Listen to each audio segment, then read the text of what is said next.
अमरकंटक की पवित्र मैकल पहाड़ियों में ज्वालेश्वर महादेव मंदिर के पास एक कुएं से जन्म लेती है जोहिला नदी। इसका स्वच्छ जल केवल नदी नहीं बल्कि कोंड, बैगा और कोल आदिवासियों की आस्था और संस्कृति की धरोहर है। क्या आप जानते हैं, पौराणिक कथाओं के अनुसार जोहिला नर्मदा की सखी थी जिसने सोन से प्रेम कर लिया और शापित होकर भी अपनी यात्रा पूरी की।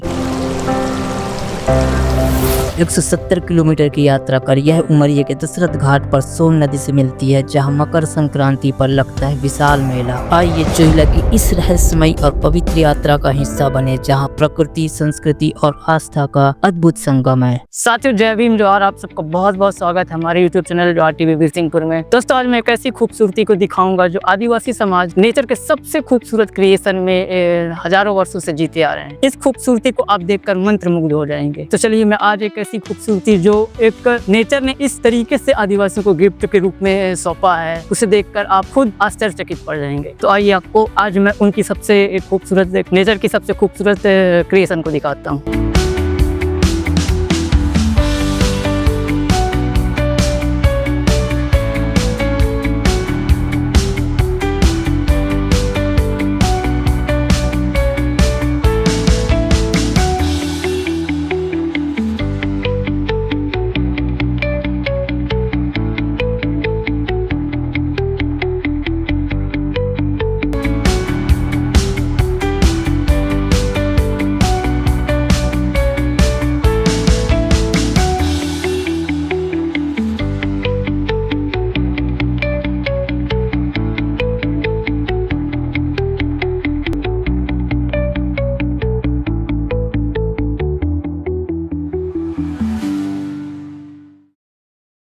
दोस्तों, ये जो खूबसूरत नदी आप देख रहे हैं, ये जोहिला नदी है जो कि अमरकंटक की पहाड़ियों से निकलकर सोन नदी में जाकर मिलता है। तो आज मैं इसकी खूबसूरती आप लोगों को दिखाऊंगा। बस आप मेरे साथ वीडियो के अंत तक बने रहें। वीडियो को लाइक, शेयर और हमारे चैनल को जरूर सब्सक्राइब करें। जहां शहरों की भीड़ में लोग कृत्रिम स्विमिंग पूल की तलाश करते हैं, वहीं हमारे देश के आदिवासी गाँव छिंदहा में प्रकृति ने अपने हाथों से स्वाभाविक स्विमिंग पूल रचा है। एक ऐसी नदी जो खुद में जीवन की धड़कन को समेटे हुए है। दोस्तों, ये कोई आम नदी नहीं, इसका फैलाव ऐसा है कि कोई लंबा चौड़ा ताजा पानी से भरा स्विमिंग पूल हो जिसकी नीली सतह सूरज की किरणों से चमकती रहती है।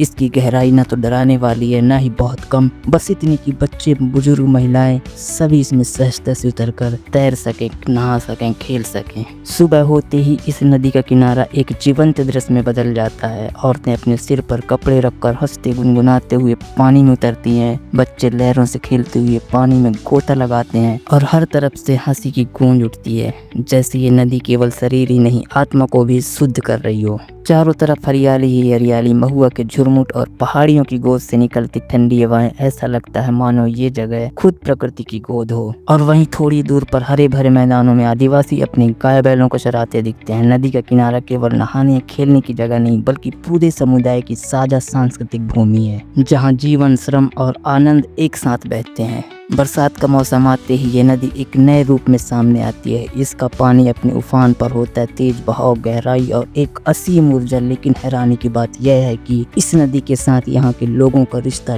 डर या दूरी का नहीं बल्कि सम्मान और समझ का है। जैसे वो जानते हो कब इससे नजदीक रहना है और कब एक सम्मानजनक दूरी बना लेनी है। यह रिश्ता आधुनिक विज्ञान से नहीं बल्कि पीढ़ियों की प्रकृति से बनी समझ से उपजा है। इस नदी ने केवल पानी नहीं दिया, इसने जीवन दिया है। यह नदी एक वरदान है, एक उपहार है जिसे प्रकृति ने आदिवासियों को उनके सादगीपूर्ण जीवन, श्रम और प्रकृति के प्रेम के बदले दिया है। आज जब हम स्वच्छ हवा और शुद्ध जल के लिए संघर्ष कर रहे हैं, तब इस नदी की कहानी हमें याद दिलाती है कि असली समृद्धि, असली शांति और असली आनंद प्रकृति के साथ सामंजस्य में ही है। दोस्तों, जैसे आप जानते हैं कि इंडिया में कास्ट सिस्टम एग्जिस्ट करता है, उसी के आधार पे हर एक जाति के साथ डिस्क्रिमिनेशन, भेदभाव, छुआछूत, अमानवीय व्यवहार होते हैं। अब आप खुद इमेजिन करें, इस नदी में आदिवासी भी नहाता है, दलित भी नहाता है, पिछड़े वर्ग के लोग भी नहाते हैं। तो दैट मीन कि ये जो नदी है अछूत हो गया। और दूर कहीं कोई किसी सवर्ण का, सो कॉल्ड सवर्ण का जो ब्राह्मणवादी व्यक्ति हैं, वो इस नदी में नहाएंगे तो ऑटोमेटिक अछूत हो जाएंगे। अब आप इमेजिन करें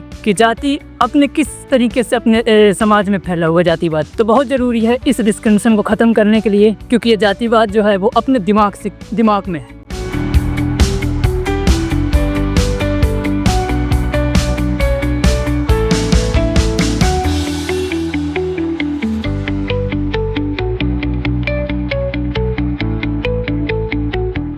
दोस्तों जोहिला नदी का उद्गम मध्य प्रदेश के अनूपपुर जिले में अमरकंटक की मैकल पहाड़ियों से होता है। इसका वास्तविक उद्गम स्थल अमरकंटक से लगभग 10 किलोमीटर दूर ज्वालेश्वर महादेव मंदिर के निकट से है, जिसे स्थानीय रूप से बुंडाकोना पहाड़ के नाम से भी जाना जाता है। यह स्थान मध्य प्रदेश और छत्तीसगढ़ की सीमा पर स्थित है। नदी का उद्गम एक कुएं जैसे स्रोत से होता है, जहाँ से स्वच्छ और पारदर्शी जल निकलता है। यह जल थोड़ी दूरी पर बहना शुरू होता है और जंगल के रास्ते होकर पुष्पराजगढ़ तहसील की ओर बढ़ता है। जोहिला नदी की लंबाई लगभग 170 किलोमीटर है। दोस्तों भौगोलिक दृष्टि से समझे तो जोहिला नदी अमरकंटक के उत्तर पूर्व में स्थित बुंडाकोना पहाड़ से उत्तर दिशा में बहती है। इसके उद्गम स्थल के आसपास हरियाली और प्राकृतिक सौंदर्य से भरा माहौल है। दोस्तों जोहिला नदी का आदिवासी समुदायों और विशेष रूप से मध्य प्रदेश के अनूपपुर, शहडोल और उमरिया जिलों में रहने वाले गोंड, बैगा और कोल जैसे आदिवासी समुदायों के लिए गहरा पौराणिक और सांस्कृतिक महत्व है। इस नदी का महत्व न केवल उसके जल संसाधनों के कारण है, बल्कि इससे जुड़ी पौराणिक कथाओं और स्थानीय विश्वासों के कारण भी है। जोहिला नदी की एक प्रमुख पौराणिक कथा नर्मदा और सोन नदी के साथ इसके संबंध को दर्शाती है। कथा के अनुसार नर्मदा और सोन का विवाह तय था और जोहिला नर्मदा की सखी या दासी थी। नर्मदा ने जोहिला को सोन से मिलने भेजा ताकि वह उसका रूप देख सके। जोहिला ने नर्मदा के गहने और वस्त्र पहनकर सोन से मुलाकात की। सोन ने जोहिला को नर्मदा समझकर उससे प्रेम कर लिया और विवाह कर लिया। जब नर्मदा को इस बात का पता चला तो उन्होंने क्रोधित होकर जोहिला को श्राप दिया कि उसके वस्त्र और गहने काले होकर पत्थर में बदल जाएंगे। इसके बाद नर्मदा गुस्से में पूर्व से पश्चिम की ओर बहने लगी और अरब सागर में मिल गई। सोन उत्तर की ओर बढ़े और गंगा में मिल गए, जबकि जोहिला सोन की तलाश में उनके पीछे भागी और अंततः उमरिया जिले में सोन नदी के साथ उनका संगम हो गया। दोस्तों ये सिर्फ कहानियां हैं, वास्तविकता से कोई संबंध नहीं है। आज भी आदिवासी बुजुर्ग अपने बच्चों को कहानी के रूप में सुनाते हैं। दोस्तों सांस्कृतिक और सामाजिक महत्व के रूप में जोहिला नदी के किनारे बसे आदिवासी गाँव में यह जीवन का आधार है। यह न केवल सिंचाई और पीने के पानी का सोर्स है, बल्कि स्थानीय लोक कथाओं, गीतों और परंपराओं में भी शामिल है। उदाहरण के लिए मकर संक्रांति के अवसर पर सोन जोहिला संगम पर विशाल मेला लगता है, जिसमें आदिवासी समुदाय बड़े उत्साह के साथ भाग लेते हैं। यह मेला सामाजिक एकता और सांस्कृतिक उत्सव का प्रतीक है। आदिवासी समुदाय प्राकृतिक पूजक होते हैं और जोहिला नदी को वो माता के रूप में पूजते हैं। इसके जल को पवित्र माना जाता है और कई स्थानीय रीति रिवाजों में इसका उपयोग किया जाता है। नदी के किनारे बने जलप्रपात जैसे कोदार जलप्रपात, कंचन घाट जलप्रपात और जोहिला जलप्रपात भी आदिवासियों के लिए पवित्र और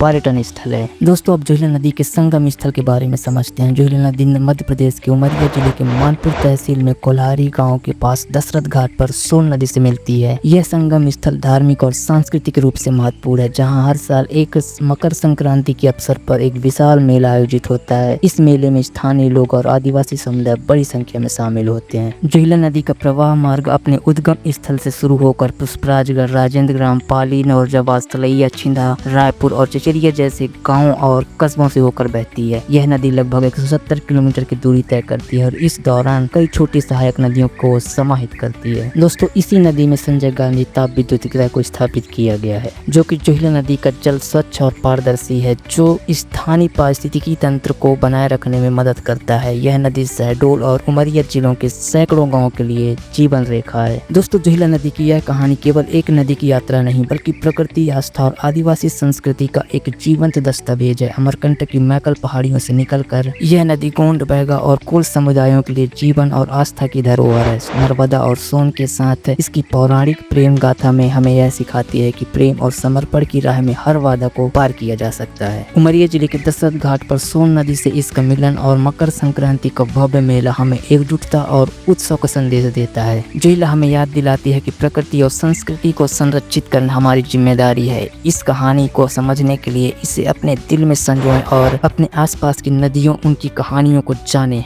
हो सकता है आपकी अपनी एक कहानी भी जोहिला की तरह प्रेरणादायक हो। दोस्तों हमारे साथ इस यात्रा का हिस्सा बनने के लिए आपको बहुत बहुत धन्यवाद। अगर आपको यह वीडियो पसंद आया तो इसे लाइक करें, शेयर करें और हमारे चैनल को सब्सक्राइब करना ना भूलें। नीचे कमेंट में अपनी प्रतिक्रिया बताएं, हमें आपकी राय का इंतजार है। फिर मुलाकात होगी किसी और रोचक कहानी के साथ। आपका बहुत बहुत धन्यवाद।